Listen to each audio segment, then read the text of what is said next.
Another important change that's coming through, in fact has come through from the 1st of March 2014, is this new exemption which is available for the non-deductible portion of compulsory annuities. The name is a little bit confusing. What it's talking about is non-deductible contributions.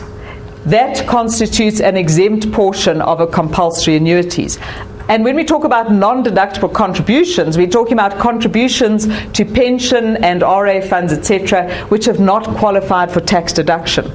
Now, I mentioned earlier, when we were talking about lump sums from funds, that if you take a pension or a retirement annuity fund, there's the rule within the fund that says you can take a maximum 1/3 of your benefit as a lump sum, and the other 2/3 has to be taken by way of an annuity. And that's your compulsory annuity.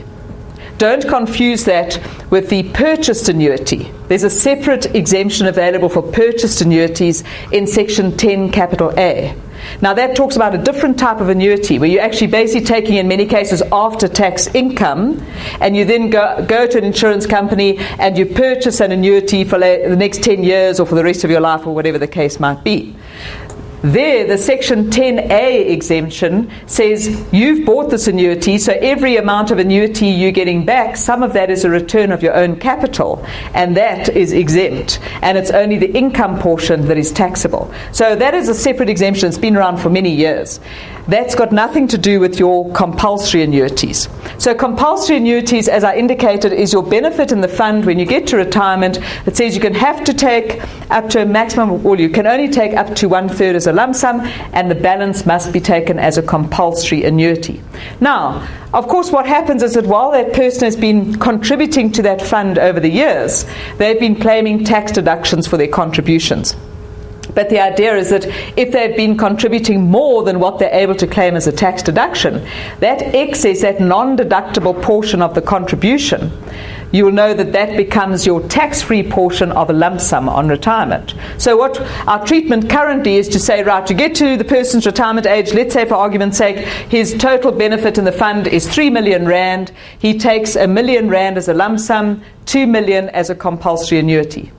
And if you look back over the history of that person's membership, they've had non-deductible contributions of, let's say for argument's sake, 200,000 rand. That would have accumulated all the way through his membership period. And then you'd say, right, my lump sum is 1 million rand minus 200,000 non-deductible contributions. That's my second scheduled deduction, comes off the lump sum.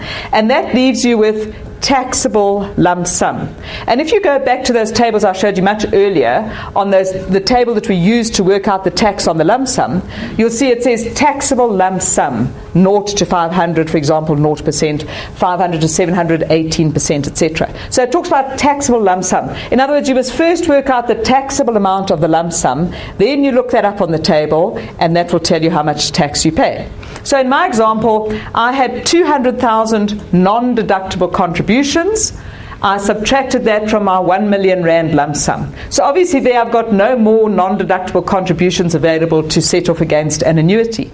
But if I change those numbers around quite substantially, let's assume I had a lot more non-deductible contributions. Let's assume I had 600,000 rand non-deductible contributions, and I had a very small lump, maybe I had no lump sum at all, and my whole benefit was taken by a compulsory annuity. Then basically I'm saying that 600,000 is available to take as an exempt amount of my compulsory annuities. And the way that that exemption works is that you've got your pool of non-deductible contributions. I always like to just use the example of a glass of water, because it's basically like this. If this is your non-deductible contributions, it's your pool of exemption that's available. And as you draw annuities and you use up that exemption, the pool goes down. And then once you've used up the whole exemption, there's no longer anything available. So it's not done on any fancy pro rata calculation or anything like that. It's simply on the basis of that's my pool. As I draw out my annuities, the annuities are tax-free, but once I've used up my whole exemption, thereafter the annuities, I no longer have an exemption, so the annuities will become fully taxable. Okay, so it's quite an interesting exemption. If we have a look at what the exemption actually refers to, it says it's the person's own contributions to a pension, provident or retirement annuity fund that did not previously qualify for deduction under Section 11K or N and has not previously been allowed as a deduction under the second schedule. So this here is talking about a deduction under the second schedule. Remember, that's where I took my non-deductible contributions as a deduction against my lump sum. That's the deduction that they're talking about. So I'll take my total non-deductible contributions minus what I've already taken into account against the lump sum. Whatever's left is what I can take into account against my annuities. But if I've already used some of that exemption, let's say a year down the line, then what's available is only the net amount after what I've actually used. So it's your total non-deductible minus your deduction against the lump sums and minus whatever has been previously exempt under Section 10C. Obviously 10C is only kicking in now onwards, so there'll be nothing at the moment that was previously exempt under the section. But 2-3 years down the line, yes, there will be amounts there. Jackie, can I just ask you Of course. That increase to 500,000 rand with regard to your lump sum withdrawal, where does that kick in, that increase? Those tables are supposed to be so the question is the increase to 500,000, the tax-free amount on your lump sums, should be for all lump sums received or accrued on or after 1 March 2014. Of course, we haven't had the legislation yet, so technically we should wait for the legislation, but in practice, we already start using the new tax tables, the new rebates and so on, so it should have kicked in immediately. All right. So this exemption also kicks in now, 1 March 2014, applies in respect of amounts received or accrued on or after that date.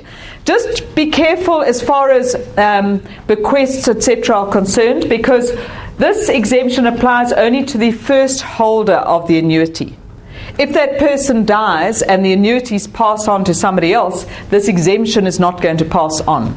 All right, so the exemption is not for subsequent holders of the annuity. And then, as I mentioned, the exemption, you have a pool of non-deductible contributions, your pool of exemption, and that's available to be set off against annuities. What is also interesting is that if you are a member of different funds, then essentially your non-deductible contributions are all put into one pool. So we see this example that came from the explanatory memorandum. Takes a person that's a member of a pension fund and a retirement annuity fund, contributing 100,000 each year to the pension fund, 20,000 each year to the RA. And then, of course, the person's got their tax deductions under 11K and 11N. And under 11K, they get a deduction for pension fund contributions of 70,000, but they've contributed 100,000. So there's 30,000 non-deductible contribution there.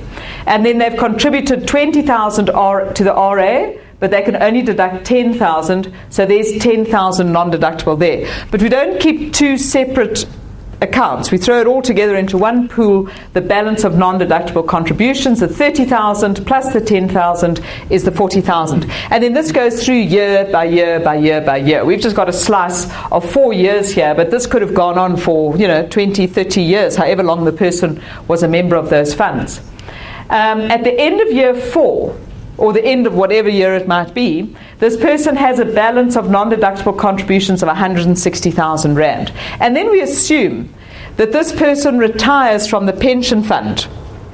And when the person retires from the pension fund, they have a total balance in the fund of 450,000 rand. They can take a maximum 1/3 as a lump sum, and the other 2/3 must be converted to the compulsory annuity. So she takes 150,000 lump sum.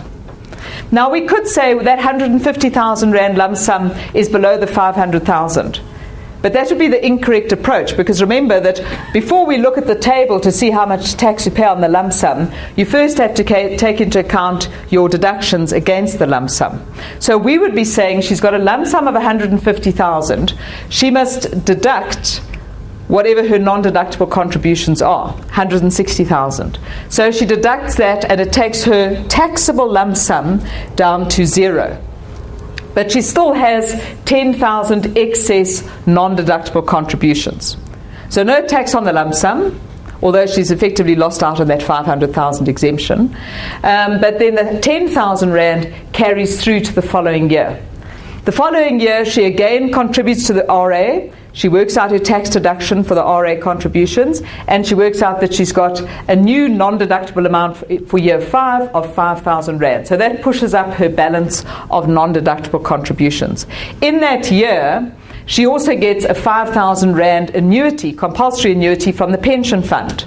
And here's where we look at the balance sitting in the glass, because she's got 15,000, or she had 10,000 available at the beginning of the year. She draws out a 5,000 annuity. Obviously, that whole annuity is going to be free of tax, because she's can make use of the exemption, the 10C exemption. So the treatment of that annuity is gross income 5,000 Rand minus exempt income under section 10C, 5,000 Rand, leaves you income or taxable income 0. And then she's got a balance of non-deductible contributions of 10,000, which then carries through to the following year. And so this would go on, that your balance would go up by any new non-deductible contributions, and it would be drawn out by any annuity that you're taking. Yes? Sorry, Jackie, from a practical point of view, this tally of your non-deductible Contributions, yeah.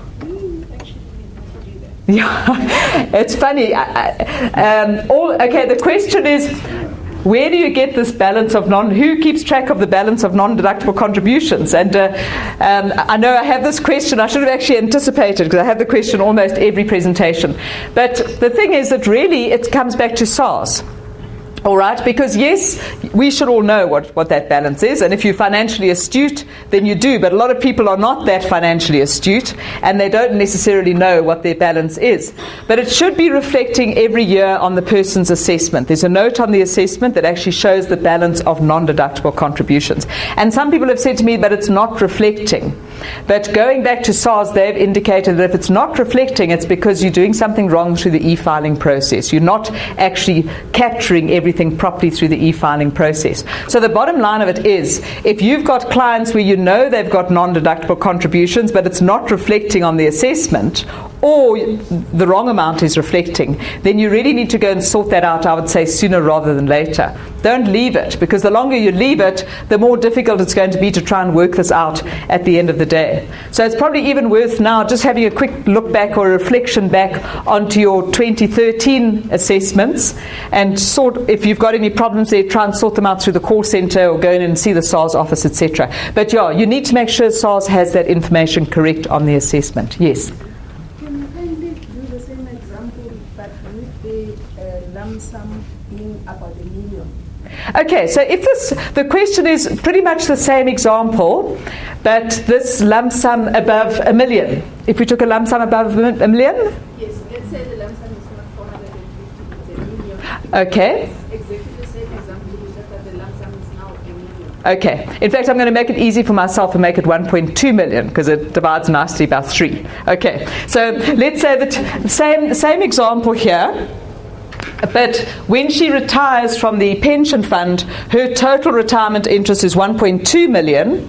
So she takes a maximum 1/3, which is then 400,000. You can see why it just rolls off more easily off the tongue then.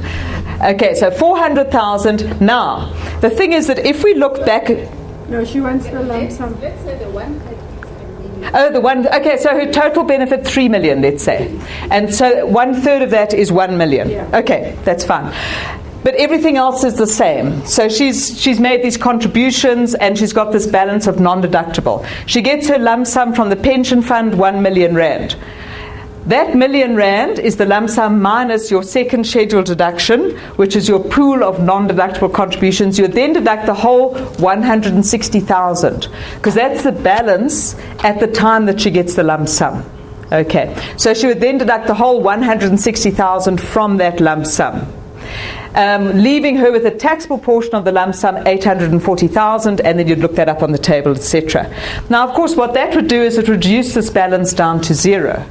And then it just means the following year, she then contributes 20,000 to the RA, she deducts 15, she's now got 5,000 non-deductible, and now she's building that pool up again. Jackie, can I ask you a question? That 500 can't get lost, because once you've reduced your million by 160, you still can reduce the 840 left by 500, and then you get to your taxable amount. No, sure, yeah. I mean, if you've got a big enough lump sum, the 500,000 was lost in the first example because her taxable lump sum went down to 0. But in the second example, where her lump sum is a million, then you take off the 160,000, it leaves you with the taxable lump sum of 840,000, which, as I say, you then look that up on the tax table, which will tell you that the first 500,000 is tax-free, and then the next, I think, is up to 700,000 is at 18%, and then the excess, that sort of other 140,000, would be at 27%. So it will be according to that table for the lump sum. Does that make sense? Yeah. Okay. So yes, your 500,000, but the point comes back to the issue that if your lump sum is very small, or your lump sum is pretty much wiped out by your non-deductible contributions, then you're not really getting the benefit of that 500,000 exemption. And that is the one issue. All right, because the 500,000 exemption is there if you've actually got a taxable lump sum of 500,000 or more, then you're getting the benefit of that. It's a little bit confusing. And what people often ask me as well is, but if you don't make use of the 500,000 tax-free amount, like in this example, if it reduces her lump sum, her taxable lump sum down to zero, then what do we do with that 500,000 on the table? Well, there's nothing you can do with it, okay, because you don't, you only use that table when you've got a taxable lump sum. And if your taxable lump sum is zero, then you can't make use of that table. All right. So hopefully one would structure and plan your affairs so that you can maximize the use of that 500,000, okay, because there's no way you can transfer that 500,000 across to your annuities. It's something I think it would be nice if you could do that, but at the moment you don't. In fact, in terms of government policy, they're saying that they don't want people to take a lump sum. They want to incentivize people to take an annuity. So actually, if you really wanted to incentivize people to take annuities, you should be able to convert that 500,000 to a Section 10C exemption and then, proceed from there. But at the moment, the legislation doesn't allow for it. That's too fair for the present tax system. I think it's too much of a stretch. Sure. I mean, it is a recommendation we actually put in when we made comment on the legislation last year, but it went exactly nowhere, all right? So it wasn't accommodated, yeah. Okay. All right, so any other questions on that? It's quite an interesting little exemption, and obviously does have quite a big impact when one starts planning your retirement earnings, etc. It does form an important part of the overall your retirement benefit.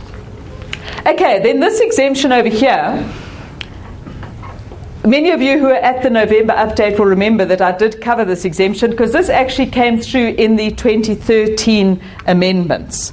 And it's effective from the 1st of March 2014. But because we're now focusing on tax amendments that have become effective since March onwards, it's important that we address this exemption again.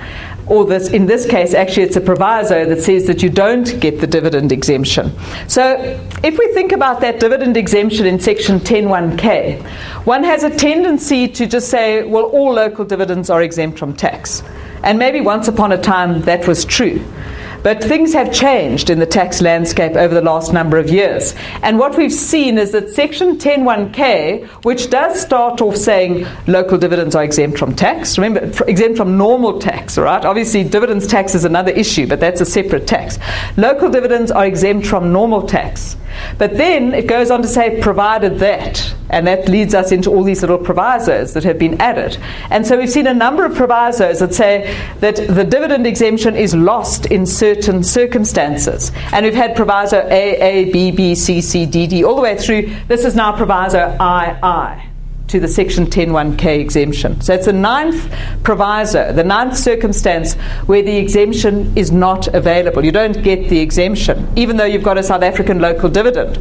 So let's have a look and see when this applies.